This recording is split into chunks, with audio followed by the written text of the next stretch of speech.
Olá!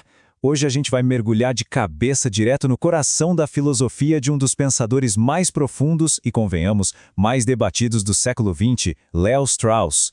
O nosso objetivo aqui nessa exploração é desvendar o que ele considerava ser a tensão máxima de toda a existência humana. É aquele conflito que simplesmente não tem resolução fácil, sabe? A eterna batalha entre a razão e a revelação. Para quem quer entender as bases do pensamento político e existencial moderno, olha, esse é um território absolutamente fascinante. Então, vamos lá! E para ancorar a nossa jornada de hoje, tenho uma observação incrível que o Strauss fez lá em 1937. Ele disse que o ato de filosofar não é só um exercício académico de sentar e ler livros. Exige uma consciência quase dolorosa da nossa própria mortalidade. Exige uma calma completa, claro, mas misturada com uma urgência constante. É uma busca pela verdade que pede a coragem de assumir um belo risco, como ele dizia, e a humildade de admitir a própria ignorância para poder recomeçar do zero. O tempo todo.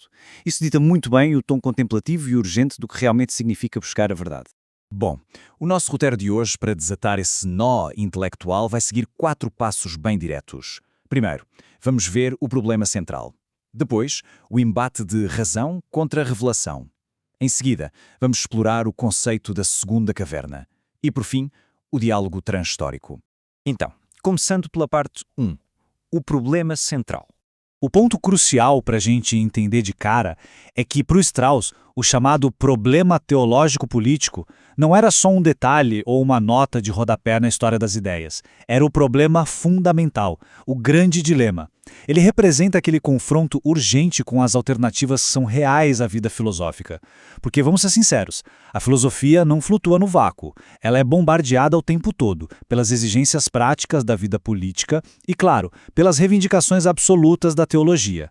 E é exatamente nessa interseção super tensa que toda a obra dele ganha vida e se concentra. E é fascinante olhar para o contexto histórico disso tudo. Lá em 1964, o Strauss escolheu a dedo essa expressão exata, o problema teológico-político, como o grande guarda-chuva, o tema unificador de toda a sua obra.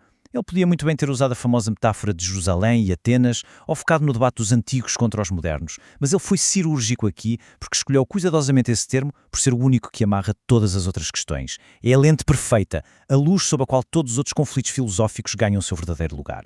O que nos leva à parte 2, razão contra revelação. A essência dessa briga de gigantes foi colocada de um jeito muito afiado pelo próprio Strauss, quando ele palestrou para teólogos no seminário de Hartford. Pensa assim, de um lado do ringue a gente tem a filosofia. Ela diz que o propósito último e a felicidade humana só podem ser alcançados através da investigação livre, do questionamento sem amarras, do puro discernimento intelectual. Do outro lado, a gente tem a revelação bíblica, e ela exige literalmente o oposto, a submissão, a fé e a obediência absoluta à autoridade soberana de Deus. É um choque brutal, não é? A necessidade humana de duvidar, batendo de frente com o dever inegociável de acreditar. E a implicação desse conceito é, francamente, colossal. Strauss usa a expressão tertium non datur, que basicamente significa que não existe uma terceira via. Não tem um meio termo confortável para a gente se esconder. A humanidade é forçada a fazer uma escolha exclusiva sobre como guiar a vida, seja no nível individual ou no coletivo. Ou a gente confia no esforço autónomo da nossa razão, ou aceita a dependência da orientação divina revelada.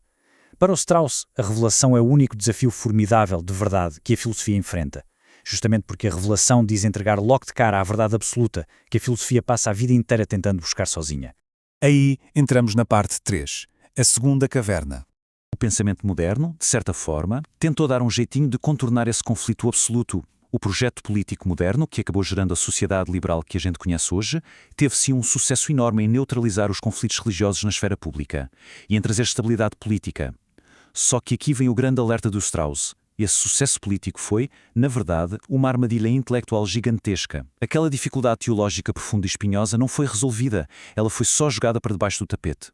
A modernidade simplesmente fingiu que o problema fundamental tinha desaparecido e, com isso, a humanidade acabou presa numa nova forma de ignorância.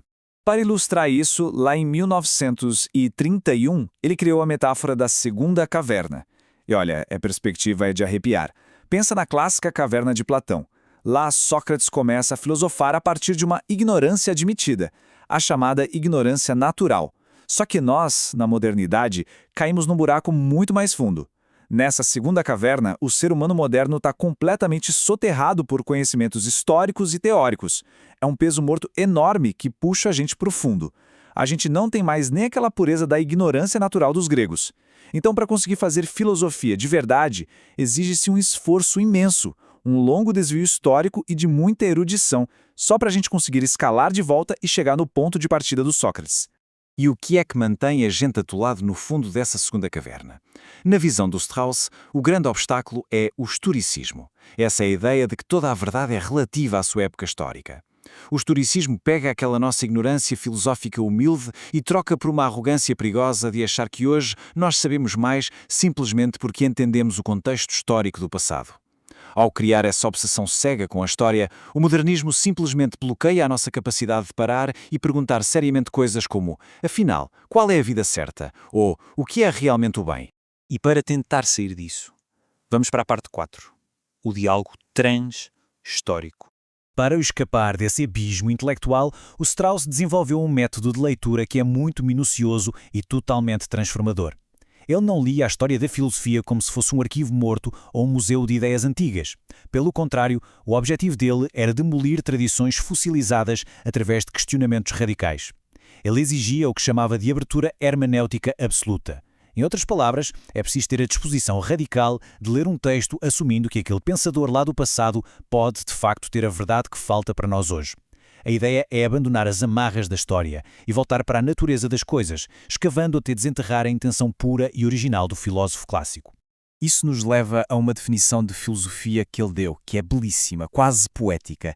Ele dizia que a filosofia exige uma mistura muito rara e elevada. Precisa de uma coragem imensa para olhar para o abismo e questionar todas as certezas e convicções da sociedade, mas ao mesmo tempo precisa da moderação indispensável para conseguir sobreviver às consequências desse próprio questionamento. É um trabalho muito duro, quase faz o filósofo parecer com Sísifo, empurrando aquela pedra montanha acima repetidas vezes, mas é um esforço agraciado por Eros, um desejo apaixonado e profundo pela verdade. E o ápice de todo esse projeto do Strauss traz uma revelação incrível. Quando a gente lê os antigos com essa mistura de coragem, moderação e abertura total, o historicismo simplesmente desmorona. De repente, as barreiras de séculos desaparecem e a gente alcança o que ele chamava de um encontro de naturezas semelhantes. O leitor atencioso pode dialogar diretamente com gigantes como Maimônides, Platão ou Maquiavel. Tudo isso numa planície pura de pensamento, onde a única coisa que importa são os argumentos e os problemas fundamentais da nossa condição humana. Problemas que, sejamos honestos, não mudaram nenhum milímetro desde a antiguidade.